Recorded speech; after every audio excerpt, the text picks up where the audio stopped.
Hi there guys, I'm Stuart from Marshall Music, and tonight on Stu Chats I have with me Janie Bay, the beautiful Janie Bay, with her broken jeans. I don't know if you can see this, but she needs new jeans.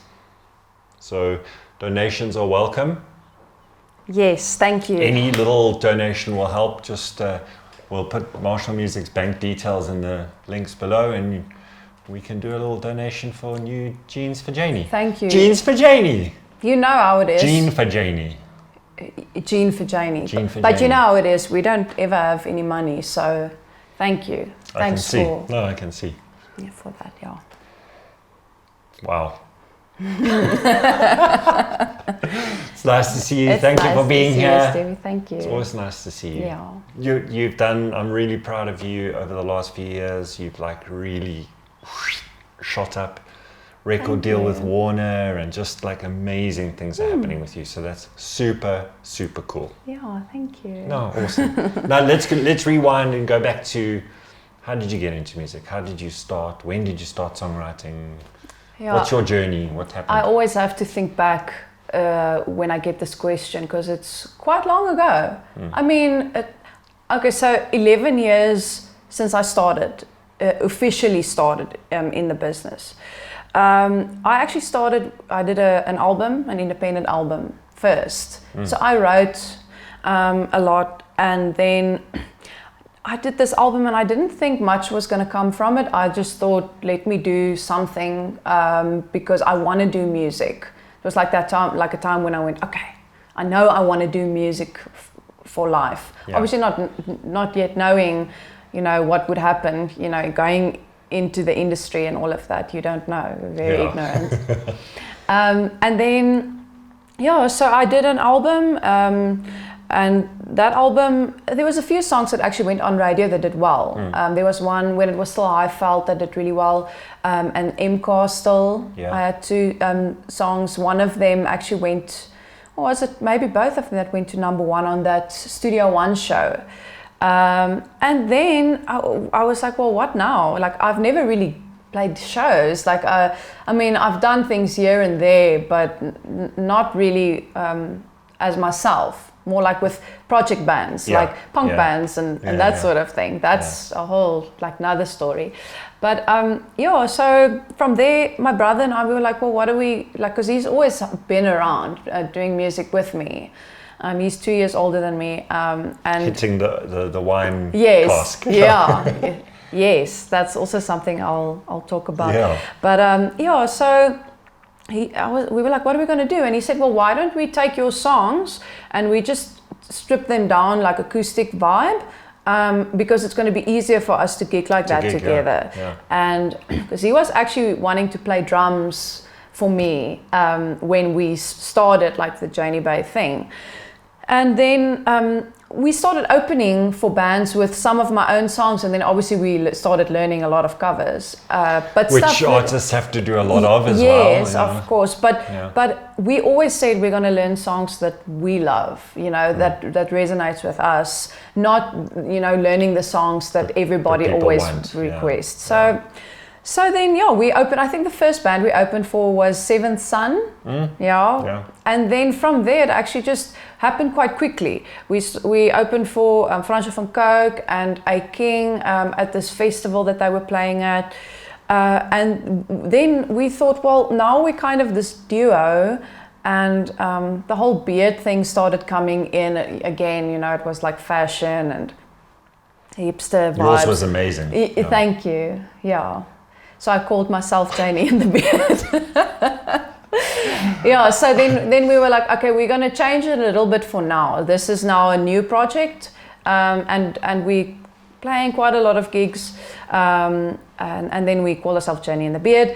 And then we were like, we want to play at festivals, and we did this campaign. We wanted to play at Oppie Koppie. We did this campaign where we thought, well, let's sit somewhere we were still living in Cape Town. Sit somewhere on a mountain or a koppie or a hill, and then we film a video, and then we just post it and say to people, please vote for us, we want to play at Oppie. And the first song was No Scrubs from TLC. That was a cover that we did, and and people actually really liked it, and Rolling Stone did like a little feature on it, and there was quite a hype for back then. And then Oppie obviously saw it, and they were like, okay, cool, you guys can come play on the hill. What was that stage called again? I can never remember. I can't believe I'm forgetting now. The top bar. Top bar, yes, top bar. And so so then we played at Koppie, and so then for 2 years we were playing as Janie and the Beard, and then my brother's, he got engaged and he wanted to start a family, and he started doing web development, and he just taught himself, and he started working, and he was like, okay, well, this is my life now. Shaved off his beard. I don't know if you ever will, but yeah. So no, it's still there. But I had to shave yours off the beard. Excuse me. And so you look much better, by the way. Oh, thank you. I thank you. And so I decided to move to Pretoria, because then also the scene was a lot bigger and there's more opportunities. It probably still is like that now, but I mean, a lot's changed since 2014 actually. You know, a lot's changed in the industry. Yeah, things have, it always does this, doesn't it, in all the cities. Definitely. So I just knew Cape Town wouldn't really work for me to build a career. And it was the right decision. Yes. Yeah. And so I moved to Pretoria, and I had a few connections, and I played the circuits, all the different venues. Arcade was still there. Which was good back then. Yeah, 2014, 15, 16. It was amazing. Yeah. But once again, things changed. Arcade doesn't even exist anymore, and there's some new venues that's opened up. But yeah, so you asked me about how I started, so I'll leave it the answer there if you maybe want to ask something else. And now it's just Janie Bay. Now it's just since I moved back in 2014, I started going by Janie Bay again. Okay. Now. And your brother's making lots of money now because he's not in the music industry. He's doing very well for himself. He's married and they've got a little girl. Can't he buy you some new jeans? He doesn't even buy for himself. That's an interesting story that doesn't really fit in here at all, but he doesn't like to shop. So I should probably also look at maybe buying jeans for him. But anyway, we should just go shop together when I go visit. Okay, so now tell me about the period leading up to Warner signing you. Yeah, so pretty much then from there, I started writing a bit more again, because I did the, staying alive, playing gigs a lot, cover gigs, kind of playing anything I can get. You know how it is. Yeah. And we were really gigging a lot. For 2 years, then my boyfriend and I, D, we were gigging together for about... From the band Joe Black? Yes. So yeah, we were playing together, and we did 3 shows a week for 2 years. That was great. Weddings and functions and venues and birthdays and anything we could get. And so the whole Warner thing happened. There was a guy that, I don't know if you know Mark Latilla. I know the name. Yes, he used to work for Look and Listen at the head office, and he saw, I think it was still my brother and I, when we played at Wolves, when Wolves was still open, that acoustic thing. Yeah. And he was there the one night with Paul Thackeray, and they were just talking to us, and he was kind of following my career, and then he went to Warner and he worked there, and every now and then he would send a message saying, it's really nice to see you still really going for it and working hard and well done. And then 2 years after he was working at Warner, he said to me, do you have any original stuff? I've been here with Warner and the guys here, and they're really awesome. I'd like to introduce you to Tracy, and she's the managing director. And I was very apprehensive. I was scared to sign with any label. I've had offers before but it wasn't something that felt like me, and wouldn't be the right move. And so I met with Tracy and Adrian, who's the marketing director, and I liked them, but I was still like, I don't know. I really want to stay independent, but I don't actually have the funds to record anything. And if I do it, it's always been that thing that I want to do it properly. If I put something out, I don't really want to do it unless it's really, really good quality. And also I want to be ready. I don't just want to put music out just to put it out. And so they were at Koppie, another Koppie show that I played, and a big part of the team was there, and we were talking back and forth for about a year and a half. And eventually I said to Mark, I've got this song that I've recorded with Peach from Pletsen. He produced it. I'm going to send it to you, but I'm not sending it like, in hopes of anything. But you've asked me, and here's something. And he was like, oh, this is really cool. Please, can I let Tracy hear this? I was like, okay, cool, that's fine. And then she was like, this is really cool. Can we please start talking about contracts now? And so then obviously we did that whole thing. I got a lawyer. That's very important. They even said, please, you need to get somebody that's got your back. It's very important. So that's why I'm saying, if there's a record deal on the table, please, you have to get yourself a lawyer. And and we negotiated for a while, and then we got to a term that we were all, I guess, pretty happy with.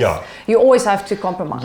No one's going to be very, very happy with it, but you both are fairly happy. Then it's great. That's something that you also have to know, is that it is business for the label. But I think it is also really important to check things out. Like, don't just sign something and you have to have somebody read it who knows what it's all about. But anyway, so they, even since then, they've been really good to me, and I've got complete creative control, and that's what I also said to them from the beginning. It's something that I have to do. I am a singer-songwriter. I'm learning, but it is something that's very important to me to feel fulfilled in what I'm doing. I can't be a puppet. So that's how that happened, and it's been really good with them so far.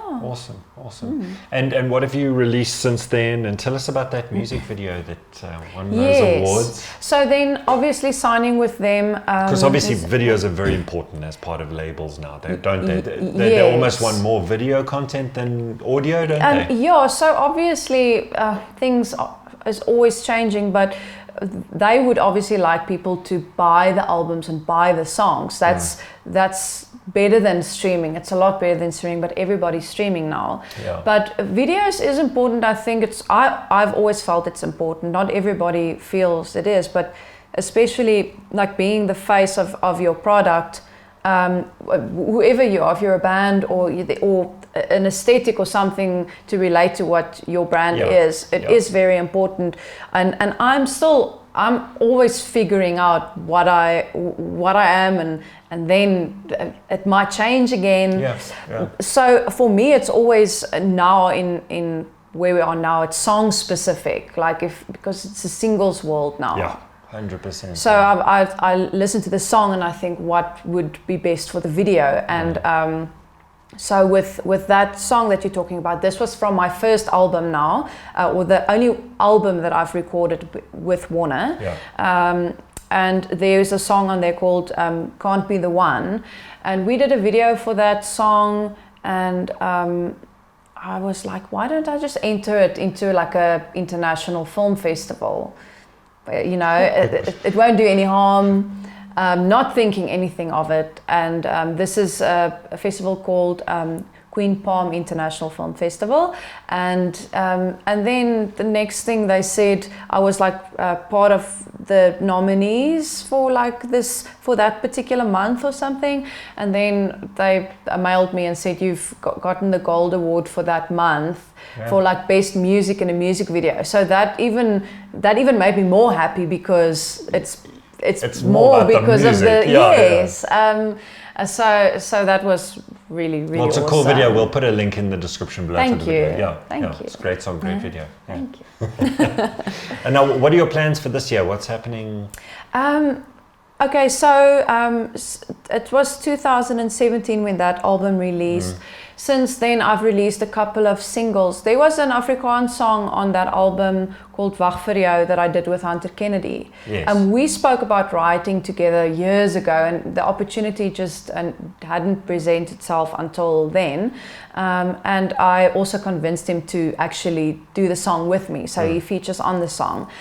And then that song actually surpassed the streams and and the purchase and everything from the whole album. And but it's good to know that, because the song it's not that traditional Afrikaans pop sound. It's a bit more, if I can relate it to a local band, it would be more like Jebels Fantasties. Obviously working with Hunter, there is some of that influence. So it's a lot more sophisticated. Yes, definitely. And so Warner was like, would you consider doing more Afrikaans? And I was like, I think like checking this song now, doing so well, if I can still do it in my style and my way, and obviously trying to also work with Hunter Kennedy because he's just amazing, then sure.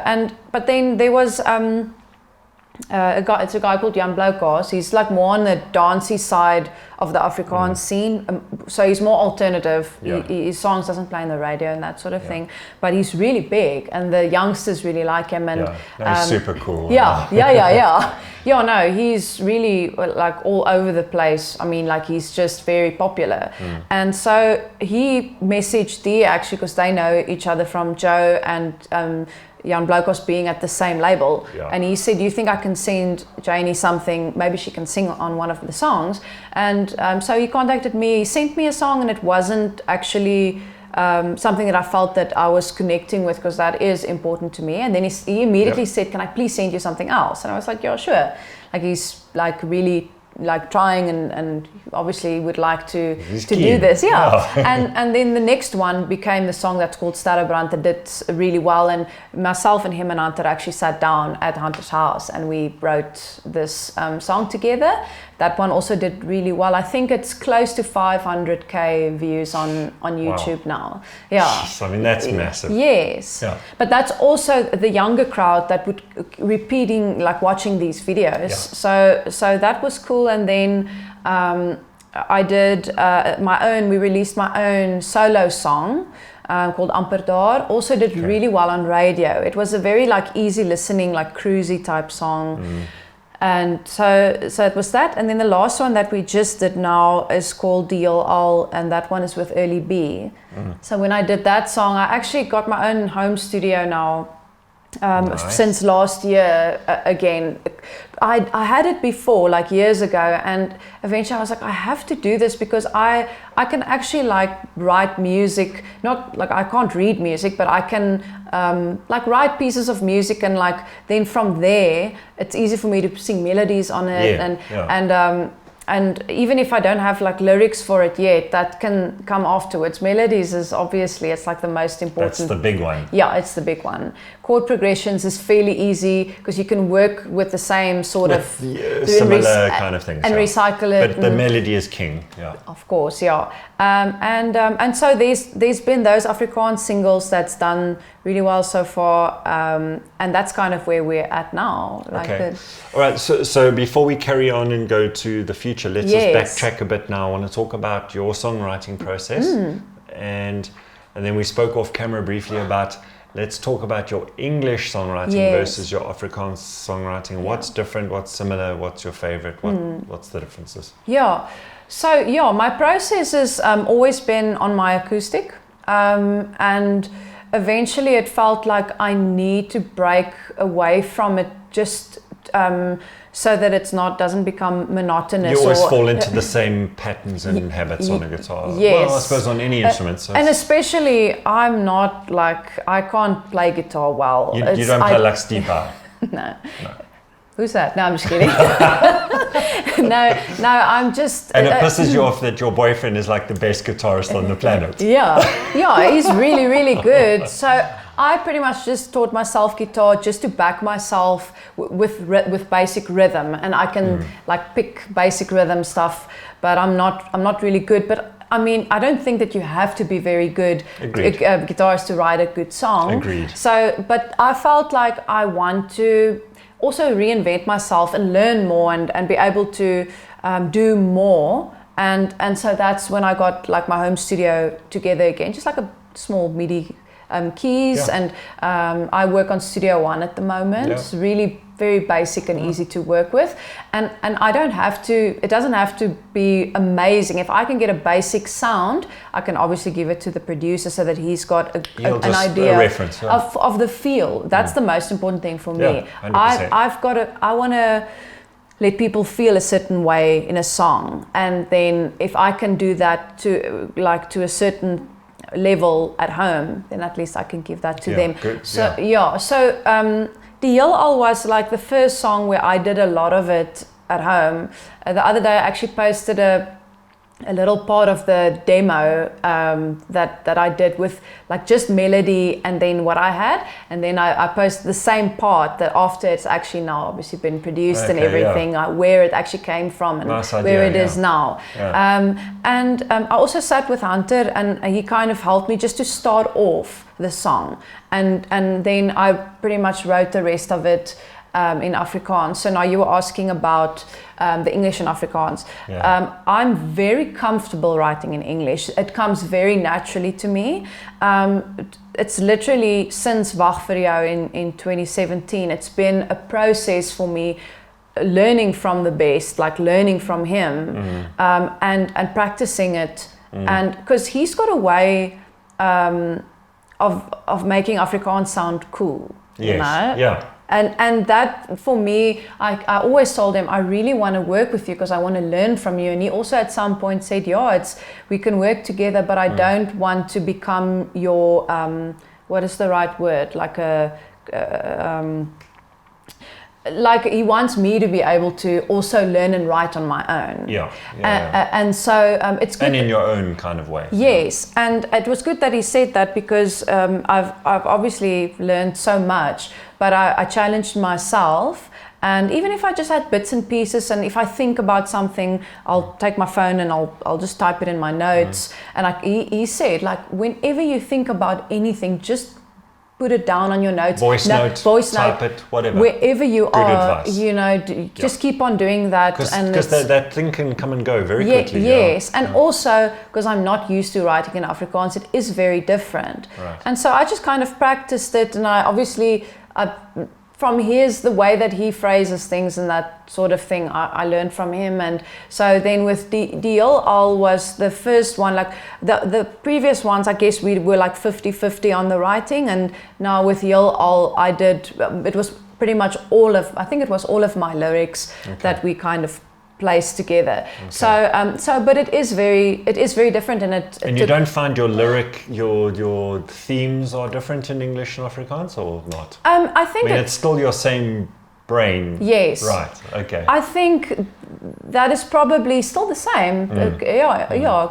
Good question. I haven't actually thought of that, but it's like when I ask someone, do you dream in English or Afrikaans? Yes. And sometimes I just sometimes think that maybe people think differently in different languages. I don't know if it's true. Well, I think I am different, and the only reason I know this is my ex, I was with him for 12 years and he's English, and I always had to speak English to him, and it felt different to now being with Dee, and he's Afrikaans. So in that way I can say there is a big difference in who you are. You're still yourself, but it's different. You can be completely yourself in your own language, I guess. But the theme thing I think might be also where you're at. So writing wise, when I started writing again last year, I was going through a bit of a difficult time, and Dee was away from home a lot because he obviously playing for Joe Black. They were touring the whole time, and it kind of felt a bit lonely. And so there's one song, one of the new ones, they called Herfst, which is now autumn, obviously. And then I've got an English song that I wrote right after that that's called Winter, and it's got a lot to do with like that. You know, it's cold and it's, you know, a bit lonely and he's not there and that sort of thing. And then, but yeah, the different seasons, I guess, will bring different topics. Now with my brother's little girl, I'm writing a song about her. Nice, happy song. Yeah, a very, very upbeat, happy song. Yeah. But I naturally write sad songs. Better, easier, I think, well, you know, I mean, I've probably said this before, but the hardest thing to write is a happy pop song. Yeah. It's actually the hardest thing to do. I completely agree. Even with Deal, that's an upbeat song, it's got a bit of a sad undertone in the lyrics. So it's, to do the happy, you know, that doobie-doo-doo. Yeah, especially when you can't afford new jeans. Exactly. I'm not happy. You have nice knees at least. Oh, really? No. Oh, no, I don't. Just kidding. The day it's while I was running, so I don't have nice knees right now at all. Are you putting on nice creams and stuff? I am. Okay. Oils and good. But okay. I don't know, when you get older, I don't know if it works anymore. Let's talk quickly about gear. Yes. Guitars. What are you using at the moment? You're a Yamaha. So you know, I've had Travis is his name, named after Travis Barker. Yep. I've had that guitar. He's been good to you. He's been really good to me.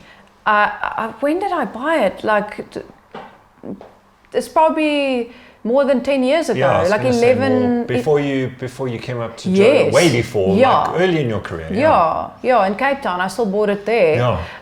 I'm still playing it. It's the only guitar that I have. I was thinking it's interesting that you're asking me to come and talk about gear and tech, because I don't really know much about it at all. But do you know that I also only own one guitar?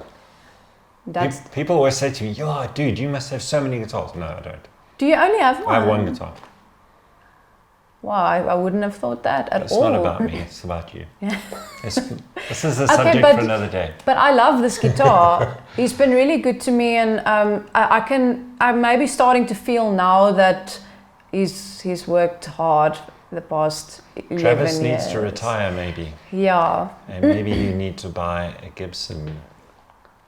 But you remember when I come in here and I sit here for an hour and I play on different guitars, you know, where I actually end up not even really knowing. I would just go like, well, the one that I actually liked most was the Yamaha again. Yeah. It was the Compass series. Yeah. There was one of those that I really liked.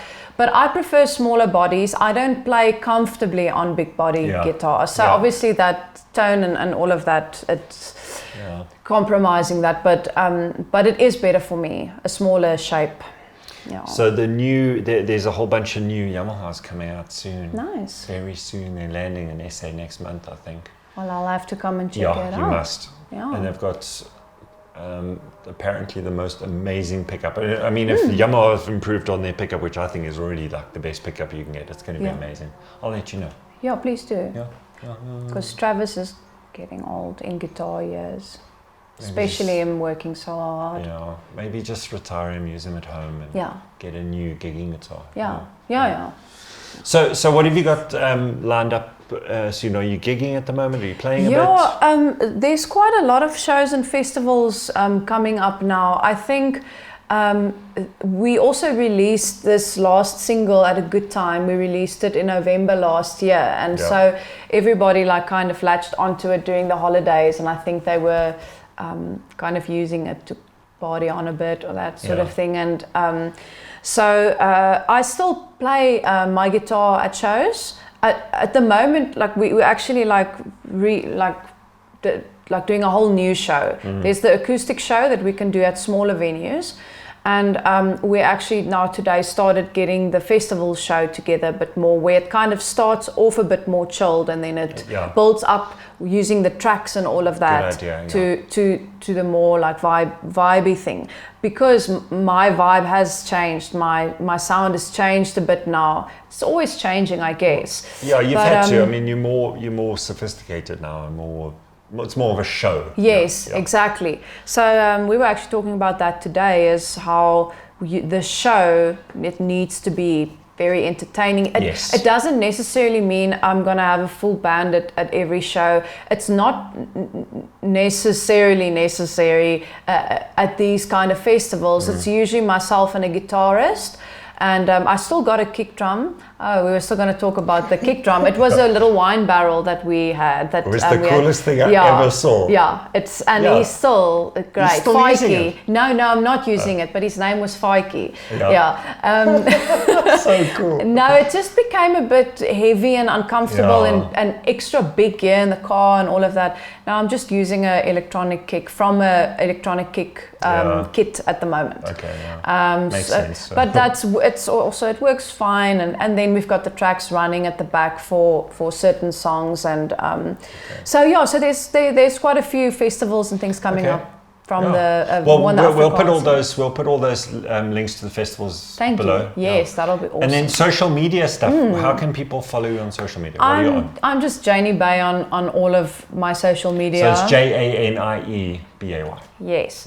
And YouTube, it's Janie Bay Music, but everywhere you can find me as not James Bay, Janie Bay. She's much better than James Bay. And better looking. Yo, really? He's quite good looking. No, he's cute. I'm not gonna lie. He is. He's cute. Anyway.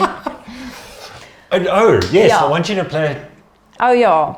Before we sign off, we want you to just sing a new little thingy, something, whatever, anything. 30 seconds or a minute, just to end off the show. Okay, cool. I'll just play like the chorus of Amper Daar, maybe. It's like also one of it was the song that was just before DLL, because it's a bit hard. Early B is on DLL, and it's quite a dancey song, but this one is maybe a bit easier to do. Cool. Well, guys, that's all we have time for. We'll see you soon. We'll see you next week. This is Janie Bay. Thank you. En ons is amper daar, en ons is amper daar. Nie so mals as ons gedink het nie. En ons is amper daar, al was ons te mekaar. Dis nie net dat ek jou nodig het nie, ek het jou lief, ek het jou lief.